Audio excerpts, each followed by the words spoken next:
Hi மக்களே, எல்லாரும் எப்படி இருக்கீங்க? இன்னைக்கு நான் உங்களுக்காக விக்ரம் ஆன் டியூட்டி சீரிஸோடைய பேலன்ஸ் 4 எபிசோட கொண்டு வந்திருக்கேன். இதுக்கு முன்னாடி 4 எபிசோட் ஒரே வீடியோல போட்டிருக்கேன். அதை பார்க்காம இதை பார்க்க வந்தீங்கன்னா கண்டிப்பா புரியாது. அந்த வீடியோ போயிட்டு பார்த்துட்டு வந்து இந்த வீடியோ பார்க்க ஸ்டார்ட் பண்ணுங்க. இப்ப நம்ம கதைக்குள்ள போயிடலாம். கதைக்குள்ள போறதுக்கு முன்னாடி தேனில இருந்து ராஜான்னு நம்ம சப்ஸ்கிரைபர் ஒருத்தர் அடுத்த ஹேண்ட்மேட் வாலெட், அதாவது நம்ம லைஃப் டைம் வாலெட்னு பேர் வச்சிருக்கோம் இல்லையா, இந்த வாலெட்டை ஆர்டர் பண்ணிருக்காரு. அவருக்கும் பக்காவா அவர் சொன்ன எல்லா கஸ்டமைஸுமே பண்ணி சூப்பரா பண்ணி முடிச்சாச்சு மக்களே. இன்னைக்கு கொரியர்ல போட்டு விட்டுருவேன். வீடியோலாம் காமிச்சேன், ரொம்ப நல்லா இருக்குன்னு சொன்னாரு. உங்களுக்குமே இந்த மாதிரி ஆல்ரெடி பண்ணி வச்ச மொக்கையான வாலெட்லாம் வேணாம், எனக்கு ஃபுல் அண்ட் ஃபுல் லெதர்ல ஃபுல்லி ஹேண்ட்மேடா லைஃப் டைம் வாரண்டியோட வேணும் அப்படின்னா ஃபர்ஸ்ட் கமெண்ட்ல லிங்க் இருக்கு, கிளிக் பண்ணி ஆர்டர் பண்ணுங்க. இது மட்டும் இல்லாம போட்டோ வாலெட், பேக், பெல்ட் இந்த மாதிரி எக்கச்சக்கமா அவைலபிளா இருக்கு. ஹேண்ட்மேட் வாலெட் உங்களுக்கு கொஞ்சம் காஸ்ட்லியா தெரிஞ்சாலுமே அது அவ்வளவு வர்த்தா இருக்கும். நீங்க ஒரு வாட்டி வாங்கிட்டீங்க அப்படின்னா குறைஞ்சபட்சம் 10 வருஷத்துக்கு மேல யூஸ் பண்ண முடியும். இந்த டீடைல் எல்லாமே நான் உங்ககிட்ட பேசும்போது சொல்றேன். இப்போ கதைக்குள்ள போயிடலாம். கடைசியா என்ன விஷயமா இருக்கும் அப்படின்னா, இறந்து போன அசோக்குடைய டெட் பாடியை நம்ம ஹீரோ ஒரு வீல் சேர்ல உட்கார வச்சு தள்ளிட்டு வர மாதிரி காமிச்சிருப்பாங்க. இப்போ டெட் பாடியை பார்த்துட்டு அண்ணனும் கேர்ள் ஃப்ரெண்டும் பயங்கரமா கத்தி கதறி அழுகுறாங்க. இப்போ நம்ம ஹீரோ ஆக்சுவலா என்ன விஷயம் ஆச்சு அப்படின்னு சொல்லிட்டு எல்லா டீடைலையும் அங்க இருக்கிற எல்லாருக்கிட்டையும் கமிஷனர் கிட்டையும் சொல்லிக்கிட்டு இருக்காரு. என்ன விஷயமா இருக்கும் அப்படின்னா, இந்த அசோக்கும் அசோக்குடைய ஃப்ரெண்டும் சேர்ந்துட்டு அந்த பொண்ணு கிட்ட தப்பா பிஹேவ் பண்ணதுக்கு அப்புறமா அந்த பொண்ணுடைய தாத்தா வந்துட்டு போலீஸ்ல கம்ப்ளைண்ட் கொடுக்குறாரு. போலீஸ் இவன் மேல போக்சோ கேஸ் போட வேணாம், அந்த பொண்ணுடைய பேரு கெட்ட போகுது அப்படின்னு சொல்லிட்டு திருட்டு கேஸ் போட்டு ஜெயிலுக்குள்ள தள்ள 4 வருஷம் கழிச்சு தண்டனை காலம் முடிஞ்சு வெளியே வரும்போது அண்ணனையும் போயிட்டு பிக்கப் பண்ணி கூட்டிட்டு வராரு. இந்த அசோக்கு ஒரு கேர்ள் ஃப்ரெண்ட் இருக்காங்க. நமக்கு நல்லா தெரிஞ்ச விஷயம் தான். அசோக்குடைய கேர்ள் ஃப்ரெண்டு அசோக்குடைய அண்ணன் 4 பேரும் ஒன்னா சேர்ந்து மீட் பண்றாங்க. அண்ணன் எவ்வளவு நல்லவர் பாருங்க, தம்பிக்கு சருகலாம் வாங்கி தராரு. பேசிட்டு இருக்கும் போது அசோக் ரொம்பவே ஃபீல் பண்றான். நான் அந்த மாதிரி பண்ணிருக்கவே கூடாது, எல்லாத்துக்கும் சிவா தான் காரணம், என் ஃப்ரெண்டு தான் காரணம், அவன் தான் கூட்டிட்டு போயிட்டு இந்த மாதிரிலாம் பண்ண வச்சான், அவன் கூட போய் தான் நான் இந்த மாதிரி மாட்டிக்கிட்டேன், எனக்கு அந்த பொண்ணு அந்த மாதிரி பண்ணும் அப்படின்ற எண்ணம்லாம் சுத்தமா கொஞ்சம் கூட கிடையவே கிடையாது அப்படின்னு சொல்லிட்டு ஃபீல் பண்ணேன். டே எல்லாமே முடிஞ்சு போச்சு, இப்போ ஜெயிலுக்கும் போயிட்டு வந்துட்டேன், ஒழுங்கா வீட்டுக்கு வாடா அப்படின்னு சொல்லிட்டு கூப்பிட்டா இவன் வரமாட்டேன் அப்படின்னு சொல்றான். அம்மா மூஞ்சில எப்படின்னா வந்து முழிக்க போறேன், அம்மாவை பார்க்கவே எனக்கு ஒரு மாதிரி பாவமா இருக்கு, அசிங்கமா இருக்கு, அவமானமா இருக்கு அப்படின்னு. அந்த மாதிரிலாம் ஒண்ணுமே இல்ல, நீ வா, அம்மா கண்டிப்பா ஏத்துப்பாங்க, அம்மா கிட்ட பேசி நானே ஏத்துக்க வைக்கிறேன் அப்படின்னு சொல்ல, இல்ல எனக்கு ரொம்பவே கஷ்டமா இருக்கு அப்படின்னு சொல்லும் போது அந்த கேர்ள் ஃப்ரெண்ட் தான் கொஞ்சம் சமாதானமா பேசிட்டு இருக்காங்க. இப்படியே பேசிக்கிட்டே போகும்போது 2 பேரும் ஒண்ணு கடிக்கிறாங்க. ஒரு ஹைட்டான இடத்துல நின்று ஒண்ணு கடிக்கிறாங்க. அப்ப இந்த அசோக்கு என்ன விஷயம் யோசிச்சானோ தெரியல, திடீர்னு மேல இருந்து குதிக்கிறான். குதிச்சவன் ஸ்பாட் அவுட் இறந்தே போயிட்டான். கேர்ள் ஃப்ரெண்டுக்கும் அண்ணனுக்கும் என்ன அப்படின்னே புரியல, பயங்கரமா அழுகுறாங்க. இப்ப இந்த டெட் பாடியை கொண்டு போயிட்டு இவங்களே புதைச்சிட்டு இதுக்கெல்லாம் காரணமான அந்த பொண்ணை எப்படியாச்சும் பழி வாங்கணும் அப்படின்னு சொல்லிட்டு பிளான போட்டு இங்க அந்த தம்பியோடைய டெட் பாடியை புதைக்கிறதுக்கு முன்னாடியே தம்பியோடைய முடி சாம்பிள், தம்பியோடைய எல்லா விதமான சாம்பிளையும் கலெக்ட் பண்ணி வச்சிருப்பாங்க, என்னுடைய டிஎன்ஏவை. இதுக்கப்புறம் தான் பிளான் பண்ணி அந்த பாதிக்கப்பட்ட பொண்ணு இருக்கா இல்லையா, அந்த பொண்ணு எங்க வரா, எப்ப வரா அப்படின்னு சொல்லிட்டு எல்லாமே ஃபாலோ பண்ணி வாரத்துக்கு ஒரு வாட்டி தாத்தாவை பார்க்க அந்த பொண்ணு கண்டிப்பா வீட்டுக்கு வருவா அப்படின்னு சொல்லிட்டு பஸ் ஸ்டாண்ட்லயே வச்சு அந்த பொண்ணை பழி வாங்கணும் அப்படின்னு சொல்லிட்டு பஸ் ஸ்டாண்டுக்கு இவங்க பிளான் பண்ணி போயிருக்காங்க. ஆக்சுவலா அந்த பொண்ணு வெளியே நிக்கும் போது நீ உள்ளுக்குள்ள போயிட்டு உட்காருமா, வெளியே வந்துட்டு பனியா இருக்கு அப்படின்னு சொன்னா பாத்தீங்களா, அது வேற யாரும் கிடையாது, அசோக்குடைய கேர்ள் ஃப்ரெண்ட் தான். உள்ளுக்குள்ள அண்ணங்கரன் உட்கார்ந்துட்டு இருந்துட்டு இந்த பொண்ணை வந்துட்டு அட்டாக் பண்ணி மத்த எல்லாமே பண்ணிருப்பான். அங்க இருந்து போகும்போது அசோக்குடைய டிஎன்ஏ சாம்பிள்லாம் போட்டு போயிருப்பாங்க. ஆக்சுவலா நம்ம ஹீரோ ஃபர்ஸ்ட் இந்த அண்ணங்காரனுடைய போன் சிக்னல் இங்க இருந்திருக்கு அண்ட் வந்துட்டு வழக்கமா அடிக்கடிக்க வந்துட்டு போயிருக்கு அப்படின்னு சொல்லிட்டு அந்த விஷயம் பார்த்தோன்னே கெஸ் பண்ணிருப்பாரு, இவன் தான் ஏதோ பண்ணிருக்கான் போல அப்படின்னு சொல்லிட்டு. அதுக்கப்புறம் டீப்பா விசாரிச்சு இவனை ஃபாலோ பண்ணிட்டு போனா இவன் அடிக்கடிக்க தம்பியுடைய டெட் பாடியை எங்க புதைச்சானோ அங்க போயிட்டு வர விஷயத்தையும் நோட் பண்ணிட்டு டெட் பாடியை வந்துட்டு கொண்டு வந்திருப்பாங்க. இதுக்கு நடுவுல சிவா இருக்கான் பாத்தீங்களா, சிவா வந்துட்டு அசோக பார்க்கலாம் அப்படின்னு சொல்லிட்டு போனா அசோக் வழக்கமா இருக்கிற ஸ்பாட்ல அண்ணாவும் கேர்ள் ஃப்ரெண்டும் இருக்காங்க. எங்கடா அசோக்கு கால் பண்ணா போன் இங்க தான் ரிங் அடிக்கும், அசோக்குடைய போன் உங்ககிட்ட ஏன் இருக்கு, அசோக் என்னாச்சு அப்படின்னு சொல்லிட்டு கேட்கும் போது இவனையும் 2 பேரும் சேர்ந்து கொலை பண்றாங்க. ஏன் அப்படின்னா அசோக்கு பொண்ணுங்க கிட்ட தப்பா நடந்துக்கிற ஆள்லாம் கிடையாது, அவ்வளவு மோசமான ஆள்லாம் கிடையாது, மோசமான ஆளு அவ்வளவு மோசமான ஆள் கிடையாது, எல்லாத்துக்கும் இவன் தான் காரணம், இவனாலதான் என் தம்பி இந்த மாதிரி கெட்டு போயிட்டான், இவனாலதான் பாய் ஃப்ரெண்ட் கெட்டு போயிட்டான் அப்படின்னு சொல்லிட்டு இவனையும் கொலை பண்ணிட்டு இவனை கொலை பண்ண கேஸையும் அசோக்குடைய மேலேயே தூக்கி போட்டு அங்கிருந்து கிளம்பி போயிருப்பாங்க. இப்போ நாங்க மாட்டிக்கிட்டோம் அப்படின்னா கூட பரவாயில்ல, ஆமா நாங்க தான் எல்லாமே பண்ணோம், ஆனா நாங்க எப்படியும் அந்த பொண்ணை பழி வாங்கிட்டோம் இல்லையா, இப்போ எங்களுக்கு சந்தோஷம் தான், அந்த பொண்ணு வந்துட்டு எங்களை பார்க்கவே கிடையாது அண்ட் நாங்க தான் இந்த விஷயம் எல்லாமே பண்ணோம் அப்படின்றதுக்கு பக்காவான எவிடன்ஸும் கிடையாது, என்ன எவிடன்ஸ் இருக்கு அப்படின்னு சொல்லிட்டு கேட்டு 2 பேரும் சிரிக்க.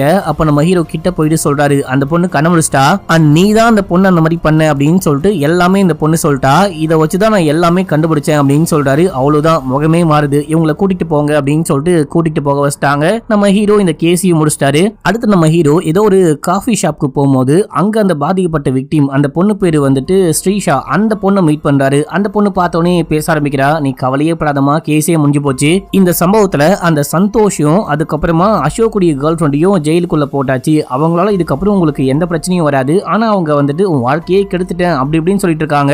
நீ எதுவும் கவலைப்படாத, அவங்கள ஜெயிலுக்குள்ள போட்டாச்சு அப்படின்னும் போது யாராலையுமே யாருடைய வாழ்க்கையுமே கெடுக்க முடியாது. அவன் பெருசா என்ன பண்ணா, என்ன வந்துட்டு பிசிக்கலி அபியூஸ் பண்ணான், அவ்வளவுதான். என்ன மென்டலி மனசு ரீதியா எதுவுமே பண்ண முடியாது. அவன் அது பண்ணிட்டா மட்டும் வீட்டுக்குள்ளேயே உட்காந்துருவனா, எனக்குன்னு வேலை இருக்கு, எனக்குன்னு வாழ்க்கை இருக்கு, நான் திரும்பி வந்து ஓடினாதான் என்னுடைய வாழ்க்கையை பார்க்க முடியும் அப்படின்னு சொல்லிட்டு பயங்கர ஸ்ட்ராங்கா பேசும்போது ஹீரோக்கே ரொம்ப சந்தோஷமா இருக்கு. இந்த மாதிரி தான் இருக்கணும் அப்படின்னும் போது அந்த பொண்ணு நீங்க பண்ண எல்லாத்துக்குமே ரொம்ப நன்றி அப்படின்னு சொல்றா. இப்ப அப்படியே எங்க சீன் கட்டாது. சில நாட்களுக்கு பிறகு காமிக்கிறாங்க, நம்ம ஹீரோடைய அம்மா ஹீரோடைய யூனிஃபார்ம்லாம் அயன் பண்ணிட்டு இருக்காங்க. கண்டிப்பா கூடிய சீக்கிரமே நீ இந்த யூனிஃபார்மை போடு வைப்பாரு அப்படின்னும் போது, இல்லம்மா அந்த ப்ராப்ளம் இப்போதைக்கு முடியாது போல, இப்போதைக்கு யூனிஃபார்ம் போட முடியாது போல அப்படின்னு சொல்லிட்டு எங்கேயோ வெளியே கிளம்புறாரு. டே போகும்போது ஹெல்மெட் போட்டுட்டு போடா, நம்ம ஹீரோ மறந்துட்டு வந்துட்டு இருப்பாரு. ஹெல்மெட் போட்டுட்டு போடான்னு சொன்னாலும் காதுல வாங்காம அங்கிருந்து வந்துட்டாரு.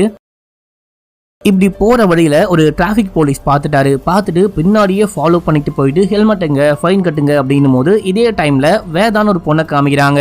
அந்த பொண்ணு இந்த விஷயத்த பார்த்துட்டு அந்த பொண்ணு ஹெல்மெட்லாம் போட்டிருக்கா. அந்த பொண்ணு இறங்கி வந்துட்டு இவரு என்ன பண்ணாரு அப்படின்னு சொல்லிட்டு கேட்கும் போது, ஹெல்மெட் போடாம வண்டி ஓட்டிட்டு வந்தாரு அப்படின்னு. இவரு ஹெல்மெட் போடாம வந்தாரு, அதுக்கு ஃபைன் வாங்குனீங்க. நீங்க ஹெல்மெட் போடாம பின்னாடியே ஃபாலோ பண்ணிட்டு வந்த விஷயத்த நானும் பார்த்தேன், வீடியோவும் ரெக்கார்ட் பண்ணிருக்கேன். நீங்க எப்ப ஃபைன் கட்ட போறீங்க, உங்க மேல ஃபைன் போடலாமா அப்படின்னு சொல்லிட்டு கேட்கும் போது அவரு முடிக்கிறாரு, யாருமா இந்த பொண்ணு அப்படின்னு சொல்லிட்டு பார்த்தா ஆக்சுவலா ஹீரோயின் ஒரு வக்கீல் அண்ட் வந்துட்டு ஒரு சோஷியல் மீடியா இன்ஃப்ளூயன்சரா இருக்காங்க. எல்லா ஒரு பொதுவான விஷயத்துக்கும் எங்க வந்துட்டு அநியாயம் நடந்தாலும் அதுக்கு குரல் கொடுப்பாங்க. இந்த ஸ்ரீஷா பாதிக்கப்படும் போது கூட இந்த பொண்ணு பேசியிருப்பா. இப்ப அந்த போலீஸும் சரி ஓகே நீங்க கிளம்பலாம் அப்படின்னு சொல்லும் போது நம்ம ஹீரோ எங்க காப்பாத்திட்டு நீங்க அப்படியே கிளம்புறீங்க, எவ்வளவு பெரிய உதவி பண்ணிருக்கீங்க, வாங்க ஒரு டீ குடிக்கலாம் அப்படின்னு சொல்லிட்டு கூப்பிட்டா இந்த பொண்ணு வரன்னு ஒத்துக்கிட்டா. ஆக்சுவலா நம்ம ஹீரோவே ஒரு கஞ்ச பிஸ்னாரி, சும்மா தான் கூப்பிட்டுருப்பாரு. பக்கத்துல இருக்க ஒரு டீ கடையை கொண்டு போயிட்டு அங்க இந்த பொண்ணுக்கு ஏதாவது ஒரு டீ பிஸ்கெட் வாங்கி கொடுத்து கூட்டு போயிடலாம், ஒரு 50 ரூபாய் முடிச்சிடலாம் அப்படின்னு சொல்லிட்டு பார்த்தா இந்த கடை வேணா, நல்லா உட்காந்துட்டு பேசுற மாதிரி பெரிய கஃபே ஷாப்க்கு போலாம் அப்படின்னு சொல்லிட்டு கூட்டிட்டு போக நம்ம ஹீரோ பேனு பார்த்துட்டு போறாரு. எவ்வளவு பில்ல திட்ட போறானுங்களோ தெரியல அப்படின்னு சொல்லிட்டு இப்ப போயிட்டு உட்காந்து பேச ஆரம்பிக்கும் போது இந்த பொண்ணு ஒரு சோஷியல் ஆக்டிவிஸ்ட், அதுக்கப்புறமா வக்கீலா இருக்கா. இதை தாண்டி இந்த பொண்ணு சோஷியல் மீடியாலையும் கொஞ்சம் எப்பயுமே ட்ரெண்டிங்கா இருப்பாங்க, எப்பயுமே ஆக்டிவா இருப்பாங்க அப்படின்லாம் சொல்றாங்க. முக்கியமா நம்ம ஹீரோ இப்போ வந்துட்டு நான் ஒரு போலீஸ், முன்னாடி போலீஸா இருந்தேன் அப்படின்னு சொல்லான்னு பார்க்கும்போது எனக்கு போலீஸை பார்த்தாலே பிடிக்காது, அதுக்காகவே தான் உங்களுக்கு ஹெல்ப் பண்ண அப்படின்னு சொல்ல வர. அடங்குய்யால இந்த பொண்ணுக்கு போலீஸை பார்த்தாலே பிடிக்காதா அப்படின்னு சொல்லிட்டு நம்ம ஹீரோ ஐடில ஒர்க் பண்றேன் அப்படின்னு சொல்றாரு. இந்த மாதிரி லைட்டா பேசி முடிக்க நம்ம ஹீரோ பில் பே பண்றாரு. நீங்க கவலையே படாதீங்க, நெக்ஸ்ட் டைம் கண்டிப்பா நான் தான் பில் பே பண்ணுவேன் அப்படின்னு சொல்லிட்டு அங்க இருந்து கிளம்பிட்டாங்க. அடுத்து நம்ம ஹீரோடைய டீம்ல ஒரு லேடி போலீஸ் இருப்பாங்க இல்லையா, அவங்கள காமிக்கிறாங்க. இவங்க அம்மா கிட்ட போய் சண்டை போடுறாங்க. அந்த ஆளு எதுக்கு திரும்ப வந்து காலங்காத்தாலேயே அங்க உட்கார்ந்துட்டு இருக்காரு அப்படின்னு சொல்லிட்டு கேட்கும் போது அவர் அந்த ஆளு இந்த ஆளுலாம் பேசாத, அவர் உன்னுடைய அப்பா அப்படின்னும் போது அவர் என்னுடைய அப்பா கிடையாது, உன்னுடைய இரண்டாவது புருஷன், அந்த ஆளை பார்த்தாலே கடுப்பா இருக்கு அப்படின்னு சொல்லிட்டு கத்திக்கிட்டு இருக்கும் போது ஏதோ கால் வருது. அந்த காலை பேசலான்னு போனா இந்த ஆளு குறுகுறுன்னு பார்த்துட்டு இருக்கான். இந்த ஆள் ஒரு தப்பான எண்ணம் படைச்ச ஆள் போல. இந்த விஷயம் அந்த பொண்ணுக்கும் நல்லாவே தெரியுது. கடுப்பாயிட்டு அங்க இருந்து கிளம்புறா. இப்ப அப்படியே எங்க சீனை கட் பண்ணி முரளி அப்படின்னு சொல்லிட்டு ஒரு ஆளை காமிக்கிறாங்க. இவரு வாக்கிங் போயிட்டு இருக்காரு. இவர் வந்துட்டு பாத்தீங்கன்னா ஒரு சோஷியல் மீடியா இன்ஃப்ளூயன்சர், அது மட்டும் இல்லாம ஒரு சோஷியல் ஆக்டிவிஸ்ட் அப்படின்னு சொல்லிட்டு காமிக்கிறாங்க. இவர் வந்துட்டு நிறைய தவறான விஷயங்களை வந்துட்டு எக்ஸ்போஸ் பண்ணுவாரு. இப்ப கூட அந்த மாதிரி ஏதோ ஒரு விஷயத்தை பத்தி பேசலாம் அப்படின்னு சொல்லிட்டு கேமரா ஆன் பண்ணி பேச ஆரம்பிக்கும் போது யாரோ ஒரு 4 பேர் மாஸ்க் போட்டுட்டு வராங்க, சுத்தி வளைக்கிறாங்க. சுத்தி வளைச்சு தாறு மாறா கொலை பண்ணி நெத்தில எதையோ எழுதிட்டு போறாங்க. இதோட ஃபர்ஸ்ட் எபிசோட் முடியுது. இப்போ செகண்ட் எபிசோட் ஸ்டார்டிங் சீன்லயே யாரோ கோட் வேர்ட்ல 2 பேர் பேசிக்கிற மாதிரி காமிக்கிறாங்க. RR1 வந்துட்டு முடிஞ்சு போச்சு, RR2 வந்துட்டு டெலிவரி ஆயிருச்சு அப்படின்னு சொல்லிட்டு ஏதோ கோட் வேர்ட்ல பேசிக்கிறாங்க மெசேஜ்ல. அடுத்து நம்ம ஹீரோவை காமிக்கிறாங்க. நம்ம ஹீரோ அம்மா கூட சேர்ந்துட்டு சூப்பர் மார்க்கெட்டுக்கு ஷாப்பிங் போயிருக்காரு. போயிட்டு அங்க இருக்கிற திங்ஸ் எல்லாம் வாங்கும் போது நம்ம ஹீரோ பயங்கரமா சிக்கனம் பாக்குறாரு. இதை வாங்காதீங்க, அதை வாங்காதீங்க, இதை எடுத்தீங்க அப்படின்னா வேஸ்ட் ஆயிடும் அப்படி இப்படின்னு சொல்லிட்டு இருக்காரு. அடுத்து ஒரு பொருள் எடுக்க போகும்போது அம்மா அது கூடிய சீக்கிரமே எக்ஸ்பைரி ஆக போகுது, அதை எடுக்காதீங்க வேஸ்டா போயிடும் அப்படின்னும் போது அதே தான் நானும் சொல்றேன், நீயும் போற போக்க பார்த்தா கூடிய சீக்கிரமே எக்ஸ்பைரி ஆயிடுவ போல, நீ எப்படா கல்யாணம் பண்ணிக்க போற, எப்படா பேரம்பத்தி எல்லாம் நான் பார்க்க போறேன் அப்படின்னு சொல்லிட்டு கேட்கும் போது இதே ஸ்பாட்டுக்கு நம்ம ஹீரோயின் வேதா வராங்க. அவங்கள பார்த்தோன்னே ஹீரோ பேச்சு கொடுக்க ஆரம்பிக்கிறாரு. அவங்களும் பேசுறாங்க. அம்மா கேக்குறாங்க யாரா இந்த பொண்ணு அப்படின்னு சொல்லிட்டு கேட்கும் போது நாங்க ஃப்ரெண்ட்ஸ் அப்படின்னு சொல்றாரு. இப்படி பேசும்போது தான் தெரியுது நம்ம ஹீரோ போலீஸ் அப்படின்ற விஷயத்த மறைச்சிட்டு ஐடி எம்ப்ளாயின்னு சொல்லி வச்சிருக்காரு அப்படின்னு சொல்லிட்டு பேசிட்டு கிளம்பி போனதுக்கு அப்புறமா டேய் போலீஸ் வேலையவே மறைச்சு அந்த பொண்ணு கிட்ட ஐடி எம்ப்ளாயின்னு போயெல்லாம் சொல்லிருக்க அப்படின்னா உனக்கு அந்த பொண்ணை பிடிக்குமா, அந்த பொண்ணை லவ் பண்றியான்னு கேட்கும்போது நம்ம ஹீரோ ஸ்மைல் பண்றாரு. அப்படிலாம் இல்லமான்னு சொல்லிட்டு இருக்கும்போது யாரோ கால் பண்றாங்க. ஏமா எனக்கு ஒரு முக்கியமான வேலை வந்துருச்சு நான் கிளம்புறேன் அப்படின்னு சொல்லிட்டு கிளம்பி இதுக்கு முன்னாடி ஒருத்தரை கொலை பண்ணாங்க பாத்தீங்களா முரளி அப்படின்னு சொல்லிட்டு அந்த ஸ்பாட்டுக்கு போறாரு. இவங்க இங்க வரதுக்கு முன்னாடியே லோக்கல் போலீஸ், ஃபாரன்சிக் டீம் இவங்க மட்டும் இல்லாம மீடியா பீப்புள், பொதுமக்கள் அப்படின்னு சொல்லிட்டு எல்லாருமே வந்துட்டாங்க. இது ஹீரோ போயிட்டு பார்க்கும்போது ஹீரோக்கு என்ன தெரியுது அப்படின்னா கண்டிப்பா இந்த கொலையை ஒரே ஆள் பண்ணிருக்க வாய்ப்பே கிடையாது. ஒன்றிற்கும் மேற்பட்ட ஆட்கள் தான் பண்ணிருக்க வாய்ப்பு இருக்கு. பயங்கர கொடூரமா கொலை பண்ணி வச்சிருக்கானுங்க. என்ன இதுவோ தெரியலையே அப்படின்னு சொல்லிட்டு நெத்தியில பார்த்தா ஆர்னு போட்டிருக்கு. யாரா இந்த கொலையை பண்ணா இந்த அளவுக்கு கர்ண கொடூரமா கொலை பண்ணி வச்சிருக்கானுங்களே அப்படின்னு சொல்லிட்டு கமிஷனரை மீட் பண்ணலான்னு கிளம்புறாரு. கமிஷனர் தான் கால் பண்ணி வர சொல்லியிருப்பாரு. கமிஷனர் ஆபீஸ்க்கு போனா அங்க இருந்து ஸ்டார்டிங் சீன்ல ஒரு லேடியை பார்த்தோம் பாத்தீங்களா, அந்த லேடியை காமிக்கிறாங்க. அவங்க வெளியே வரும்போது ஹீரோவை பார்த்துட்டு நான் உன்னை போலீஸாக விடக்கூடாது, போலீஸ் யூனிஃபார்மே போட விடக்கூடாது அப்படின்னு சொல்லிட்டு பார்த்தா நீ வந்துட்டு போலீஸ் யூனிஃபார்மே போடாம அன்அபிஷியலா வேலை பார்த்துக்கிட்டு இருக்கியா, இருந்தாலும் உன்னை சும்மாவே விட மாட்டேன், என்ன வேணா பண்ணு, கண்டிப்பா உன்னை வந்துட்டு போலீஸ் யூனிஃபார்ம் போட விடவே மாட்டேன். அந்த கமிஷனர் காசை கொடுத்து என்ன மடக்க பாக்குறாரு. எவ்வளவு காசு கொடுத்தாலும் உன்னை மன்னிக்க தயாராகவே கிடையாது அப்படின்னு சொல்லிட்டு அங்க இருந்து கிளம்ப நம்ம ஹீரோ போயிட்டு கமிஷனரை மீட் பண்றாரு. அந்த லேடிக்கு ஏன் காசுலாம் கொடுக்குறேன்னு சொன்னீங்களாமே அப்படின்னு சொல்லிட்டு கேட்கும்போது காசுனா சும்மா கிடையாது, ஒரு காம்பன்சேஷன் மாதிரி, மற்றபடி வேற ஒன்றும் இல்லை, உனக்காக தான் உன்னை எப்படியாச்சும் டிபார்ட்மெண்ட்டுக்குள்ள கொண்டு வரலாம் அப்படின்னா காசு தரேன்னு சொன்னேன். ஆனா அப்ப கூட அந்த லேடி கண்டுக்கவே இல்லை. சரி ஓகே அதை விட ஒரு முக்கியமான கேஸ் அப்படின்னு சொல்லிட்டு டிவியை போட்டு காமிச்சா இந்த முரளியை யாரோ கொலை பண்ணாங்க பாத்தீங்களா, இந்த கேஸை பத்தி தான் பயங்கர தீவிரமா எல்லாரும் பிரேக்கிங் நியூஸா போட்டு தள்ளிக்கிட்டு இருக்காங்க. இப்ப இந்த நியூஸ் தான் பயங்கர ட்ரெண்டா போயிட்டு இருக்கு, பிரேக்கிங்கா போயிட்டு இருக்கு. நீ என்ன பண்ணு, இந்த கேஸை நீ பாத்துக்கோ, இந்த கேஸை எப்படியாச்சும் முடி, இது பயங்கர சென்சிட்டிவான கேஸ், பார்த்து முடி அப்படின்னு சொல்ல இப்ப நம்ம ஹீரோ போயிட்டு டீம் மீட் பண்றாரு. டீம் எல்லாமே சொல்றாங்க இந்த மாதிரி ஒரு சோஷியல் மீடியா இன்ஃப்ளூயன்சரா இருந்திருக்காரு, இது மட்டுமே இல்லாம ஒரு சோஷியல் ஆக்டிவிஸ்டா இருந்திருக்காரு, எங்க தப்பு நடந்தாலும் அதை தட்டி கேட்டு வீடியோவா போட்டிருக்காரு, மேபி இதுக்காக கூட கொலை செய்யப்பட்டிருக்க வாய்ப்பு இருக்கு அப்படின்ற மாதிரிலாம் சொல்ல முக்கியமா இவரு சோஷியல் மீடியா இன்ஃப்ளூயன்சர்னு சொல்றாங்க இல்லையா, இவருக்கு ரீசன்ட் டைம்ல யாராவது ஃபாலோ பண்ணிருக்காங்களான்னு பாரு அப்படின்னு சொல்ல 100 பேருக்கும் மேல ஃபாலோ பண்ணிருக்காங்க. எல்லாரையும் போயிட்டு விசாரிக்க முடியுமா சார் அப்படின்னு சொல்லிட்டு அந்த ஹேக்கர் கேட்கும்போது சரி ஓகே இந்த மாதிரி ஃபில்டர் பண்ணு, அதாவது இது எல்லாமே நியூ ஐடியா இருக்கணும், இவங்க வந்துட்டு முரளியை மட்டும்தான் ஃபாலோ பண்ணும், முரளியை தவிர வேற யாரையுமே ஃபாலோ பண்ணவே கூடாது, அண்ட் அவங்களையுமே வேற யாருமே ஃபாலோ பண்ண மாதிரி இருக்கவே கூடாது, அந்த மாதிரி யாராவது இருக்காங்களான்னு பாரு அப்படின்னும் போது ஆமா சார் ஒரு ரீசன்ட் டைம்ல ஒரு 4 புது ஐடியா ஓபன் பண்ணி 4 பேருமே இவரை ஃபாலோ பண்ணிருக்காங்க அப்படின்னு, ஒருவேளை இவங்க கூட அந்த கில்லர் கேங்கா இருக்க வாய்ப்பு இருக்கு. இந்த மாதிரி சோஷியல் மீடியா இன்ஃப்ளூயன்சரை இந்த மாதிரி ஃபாலோ பண்ணி அவங்க எங்க போறாங்க எங்க வராங்க அப்படின்னு சொல்லிட்டு அவங்களே அப்டேட் பண்ணுவாங்க இல்லையா, அதை வச்சு கண்டுபிடிச்சு அவங்கள கொலை பண்ண பாக்குறாங்க போல அப்படின்னு சொல்லிட்டு ஒரு கெஸ் பண்றாரு. சரி ஓகே இவங்க வந்துட்டு வேற யாரையாவது இப்ப ஃபாலோ பண்ணிருக்காங்களான்னு பாரு அப்படின்னு ஆக்சுவலா இவங்க இந்த 4 பேருமே நியூ ஐடி ஓபன் பண்ணி முதல்ல முரளியை மட்டும்தான் ஃபாலோ பண்ணிருக்காங்க, முரளியை வந்துட்டு டீப்பா கண்காணிச்சிருக்காங்க போல, அதுக்கப்புறமா அவர் அன்ஃபாலோ பண்ணிட்டு இப்போ ரெண்டாவதா வேற ஒரு இன்ஃப்ளூயன்சரை 4 பேருமே சேர்ந்தே ஃபாலோ பண்ணிருக்காங்க அப்படின்னும் போது சரி ஓகே ஒருவேளை இவங்களுடைய அடுத்த டார்கெட் அவரா கூட இருக்க வாய்ப்பு இருக்கு, அவருக்கு கால் பண்ணி வர சொல்லுங்க அப்படின்னு சொல்லிட்டு வர சொல்லிட்டு அவர்கிட்ட சொல்றாங்க இந்த மாதிரி ஒருத்தரை கொலை பண்ணிட்டாங்க, அடுத்த டார்கெட் நீங்களா கூட இருக்க வாய்ப்பு இருக்கு, உங்களை பாதுகாப்பு பாத்துக்கணும், கொஞ்ச நாளைக்கு லைவ் எல்லாம் போடாம நீங்க லைவ்ல எங்க இருக்கீங்க, ஐ மீன் எங்க வாழ்ந்துகிட்டு இருக்கீங்க எங்க இருக்கீங்க அப்படின்னு சொல்லிட்டு யாருக்கும் எதுவுமே தெரியாம கொஞ்சம் சேஃபா இருந்துக்கோங்க அப்படின்னும் போது அவரு கண்டுக்கவே மாட்டாரு.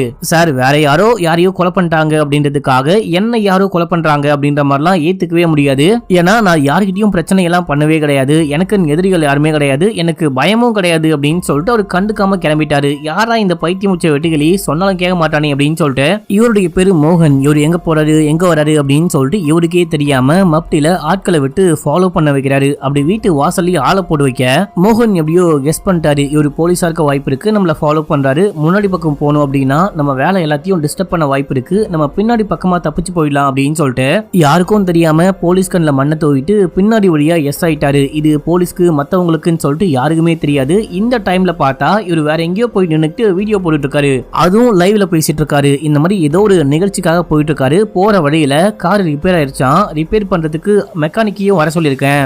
ஆளையே காணும், மெக்கானிக் வராரா இல்லையான்னு தெரியல, நீங்க யாராவது மெக்கானிக் அப்படின்னா ஹெல்ப் பண்ணுங்க அப்படின்னு சொல்லிட்டு சாதாரணமா பேசுவாங்க இல்லையா, அந்த மாதிரி பேசிட்டு இருக்க ஒரு ஆட்டோ வருது. ஆட்டோக்குள்ள 4 பேர் உட்கார்ந்துகிட்டு இருக்காங்க. ஆட்டோல இருந்து ஒரு ஆள் மட்டும் இறங்கி வந்து நான் தான் மெக்கானிக் அப்படின்னு சொல்லும் போது எவ்வளவு நேரம் வரதுக்கு, சீக்கிரமா போயிட்டு ரெடி பண்ணு அப்படின்னு. இப்போ இந்த லைவ் தான் நம்ம ஹீரோவும் ஹீரோடைய டீமும் பாத்துக்கிட்டு இருக்காங்க. இந்த ஆளுக்கு ஏதாவது ஒண்ணு ஆவறதுக்கு முன்னாடி எப்படியாச்சும் போயிட்டு காப்பாற்றணும் அப்படின்னு சொல்லிட்டு வேகமா வந்துட்டு இருக்காங்க. இப்போ ஒருத்தன் மெக்கானிக் மாதிரி ரிப்பேர் பண்ண வந்தான் பாத்தீங்களா, அவன் கையில வந்துட்டு ஒரு கட்டையை மறைச்சி கொண்டு வந்திருக்கான் போல. அந்த கட்டையை வச்சு மோகனுடைய தலையில ஓங்கி ஒரே போடு. இப்போ 4 பேரும் வராங்க. 4 பேருமா சேர்ந்துட்டு இந்த ஆளை முன்னாடி எப்படி கொலை பண்ணாங்களோ அதே போல இவரையும் கொலை பண்றாங்க. இதோட செகண்ட் எபிசோட் முடியுது. இப்போ 3வது எபிசோட் ஸ்டார்டிங் சீன்லயே ஒரு காலேஜ்ல ஒரு 4 பசங்களை காமிக்கிறாங்க. காலேஜ் முடிஞ்சதுக்கு அப்புறமும் கூட காலேஜ் விட்டு போகாம காலேஜ்குள்ளேயே உட்காந்து பேசிட்டு இருக்கும் போது அங்க வந்த ஒரு ப்ரொஃபசர், காலேஜ் முடிஞ்சும் போகாம இன்னும் என்னடா பண்றீங்க, உடனே கிளம்புங்க, காலேஜ் எல்லாம் க்ளோஸ் பண்ண போறாங்க அப்படின்னும் போது அவரை முறைச்சிக்கிட்டே இவனுங்க கிளம்புறானுங்க. பார்த்தா கால்ல ஷூல பிளட் ஸ்டைனா இருக்கு. இவனுங்க தான் அந்த கொலையெல்லாம் பண்றானுங்களான்னு தெரியல. இவனுங்க சைட்ல தனியா யாருக்கும் தெரியாம ஒரு ஸ்பாட்டுக்கு போயிட்டு கையில கத்திலாம் வச்சிருக்காங்க. அந்த கத்தியெல்லாம் புதைச்சு வச்சுட்டு வரானுங்க.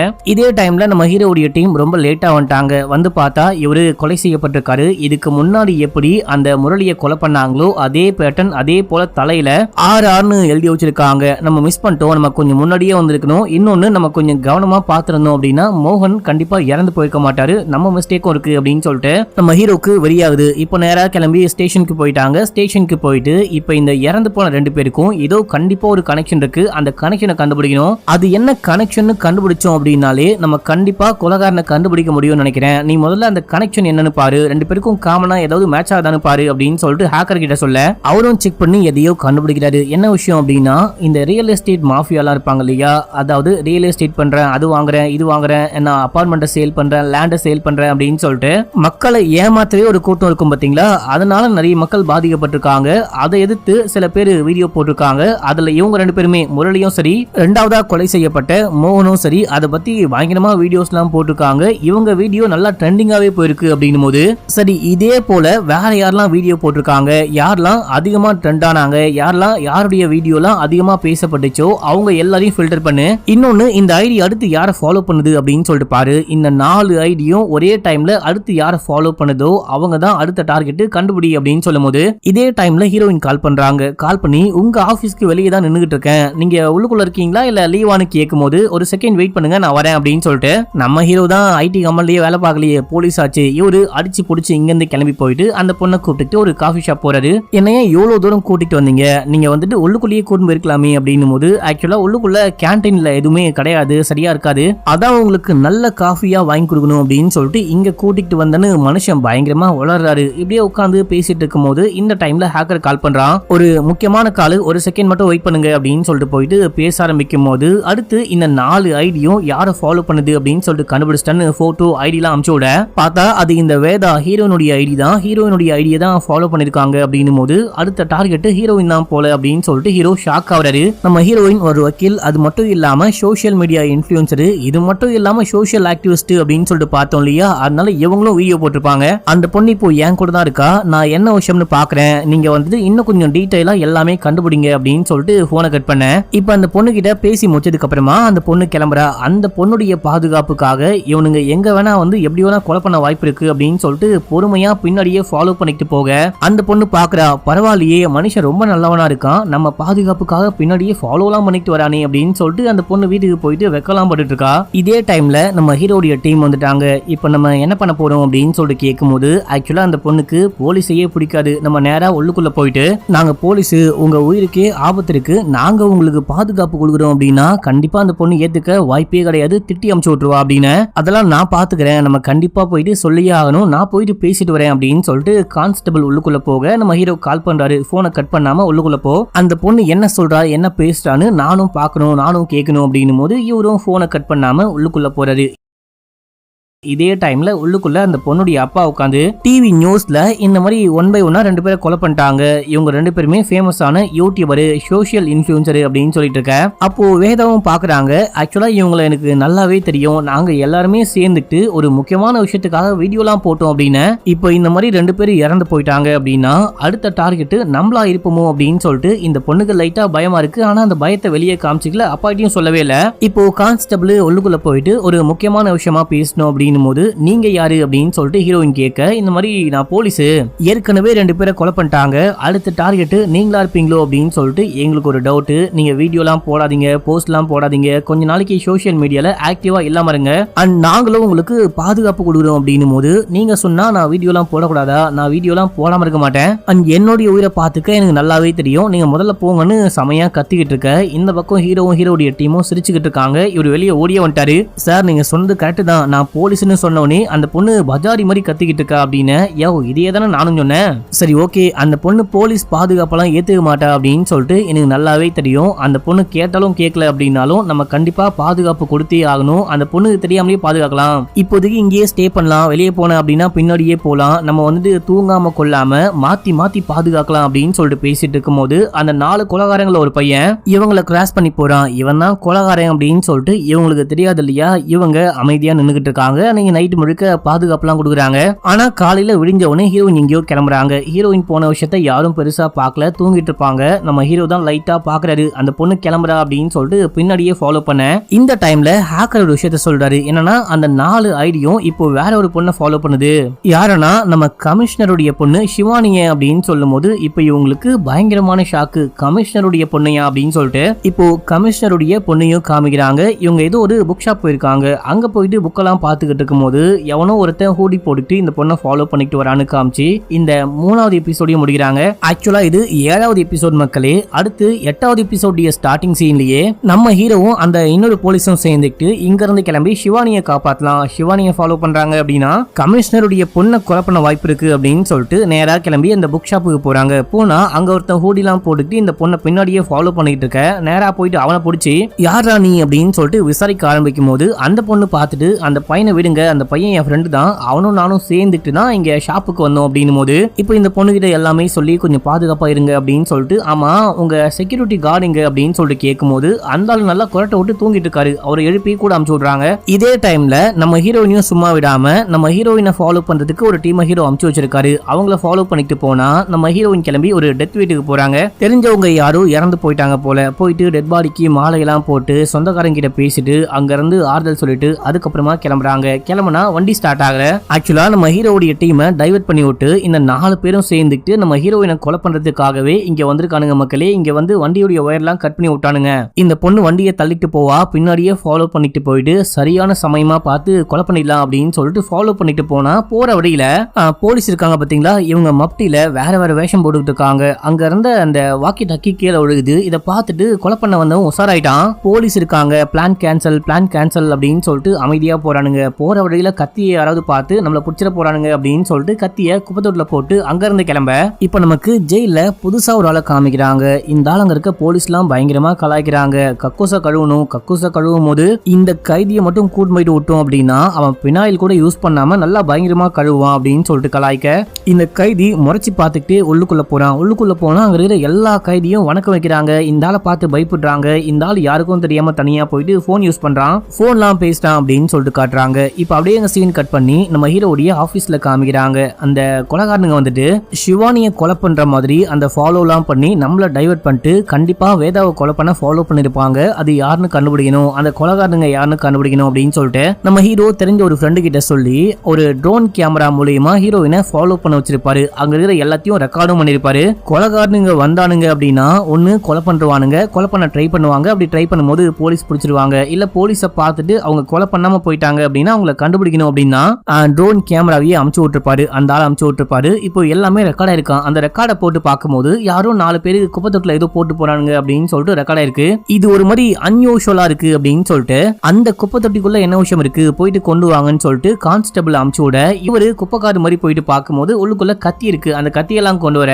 கத்தியில ஒரு QR கோட் இருக்கு. இப்ப இந்த கத்தியில இருக்க QR கோடை வச்சு இது எந்த கடையில வித்தாங்க அப்படின்னு சொல்லிட்டு கண்டுபிடிக்கிறாங்க. அதை கண்டுபிடிச்சு அவங்களுக்கு கால் பண்ணி இந்த மாதிரி கத்தியை யாரு வாங்கிட்டு போனா அப்படின்னு சொல்லிட்டு கேட்கும்போது கத்தியை வந்துட்டு வாங்கிட்டு போனவங்க மொபைல் மூலியமா யூபிஐ மூலியமா பேமெண்ட் பண்ணாங்களா, அந்த நம்பரை கொடுக்க இப்ப யார் இந்த கத்தியை வாங்கினா அப்படின்னு சொல்லிட்டு கண்டுபிடிச்சிட்டு அந்த நம்பருக்கு கால் பண்ணா போனு சுவிட்ச் ஆஃப்னு வருது. சுவிட்ச் ஆஃப்னு வருதா, சரி ஓகே, இந்த நம்பருக்கு யாரெல்லாம் கால் பண்ணிருக்காங்க, இந்த நம்பரை சேர்ந்தவங்க யாருக்கெல்லாம் கால் பண்ணிருக்காங்க அதை கண்டுபிடி அப்படின்னும் போது ஹேக்கரை செக் பண்ணி பார்க்கும்போது ஜெயில இருக்க ஒரு லொகேஷனுக்கு ஜெயில இருக்க ஒரு நம்பருக்கு கால் போயிருக்கு. இதை கண்டுபிடிச்சு சொல்லும் போது அப்படின்னா இதோ ஒரு ஜெயில் கைதி ஜெயிலுக்குள்ளேயே இருந்துட்டு இங்க இருக்கிற எல்லாரையும் வேலை வாங்கிட்டு இருக்கான் போல, வெளியே இருக்கவங்க வந்துட்டு ஜஸ்ட் ஒரு கைக்கூலிகள் தான், ஜெயிலுக்குள்ளதான் முக்கியமான ஆள் இருக்கான் போல அப்படின்னு சொல்லிட்டு ஹீரோ யோசிக்கிறாரு. ஹீரோக்கு ஓரளவுக்கு எல்லாமே புரிய ஆரம்பிக்குது. அடுத்து கமிஷனர் போயிட்டு மீட் பண்ணா, யோ என் பொண்ணுடைய உயிருக்கே ஆபத்து வருது அப்படின்னும் போது நீ டீமுக்கு எனக்கெல்லாம் இன்ஃபார்ம் பண்ணாம என்னையா 2 பேர் மட்டும் கிளம்பி போயிருக்கீங்க, என் பொண்ணுடைய உயிருக்கு அவ்வளவுதான் மதிப்பானு கேட்கும் போது இல்ல சார், கால் பண்ணி கூப்பிடலாம் டைமே கிடையாது, கால் பண்ணி கூப்பிட்டு டீமோட போனா மட்டும் காப்பாற்ற முடியும் அப்படின்னு சொல்லிட்டு கிடையாது, அதுக்கு முன்னாடியே கூட கொலை பண்ண வாய்ப்பு இருக்கு, இதுக்கெல்லாம் டைம் நிறைய இருக்கும், அதனாலதான் டைமை வேஸ்ட் பண்ணாம போயிட்டோம் அப்படின்னும் போது ஆனா கமிஷனர் புரிஞ்சுக்காம செமையா திட்ட நம்ம ஹீரோ சரி ஓகே சொல்லியும் புரிஞ்சுக்க மாட்டீங்க அப்படின்னு சொல்லிட்டு கோச்சிக்கிட்டு கிளம்பிட்டாரு. அப்புறம் கமிஷனரை புரிஞ்சுக்கிட்டு பின்னாடி வந்து சமாதானமா பேச ஆரம்பிக்கிறாரு. நான் ஒரு செகண்ட் போலீஸா யோசிக்காம அப்பாவா யோசிச்சேன், அதான் கொஞ்சம் கோவப்பட்டேன், மன்னிச்சுக்கோ அப்படின்னு. எனக்கு புரியுது சார், உங்களை மாதிரி தான் அவங்களும் அம்மாவா மட்டுமே யோசிக்கிறாங்க, அதனால மட்டும்தான் என்ன வந்துட்டு அவங்களால மன்னிக்கவே முடியல, கோர்ட்டு கேஸ்ன்னு போயாச்சு, என்ன வேலை செய்ய விடாம பண்ணும் அப்படின்னு சொல்லிட்டு ட்ரை பண்ணிட்டு இருக்காங்க. சரி ஓகே அதையெல்லாம் விடுங்க, நான் இப்போ ஜெயிலுக்கு போகணும் அப்படின்னும் போது எனது ஜெயிலுக்கு போனோமான்னு ஷாக் ஆகுறாரு. ஆமா சார், ஏன் எதுக்குன்னு கேட்காதீங்க, எனக்கு ஒரு லேட் கிடைச்சிருக்கு, நான் ஜெயிலுக்கு போறேன், போயிட்டு வந்து எல்லாமே சொல்றேன் அப்படின்னும் போது ஜெயிலுக்குள்ள அமுச்சு வைக்க ஏதோ ஒரு கேஸ் அப்படின்னு சொல்லிட்டு அமுச்சு விட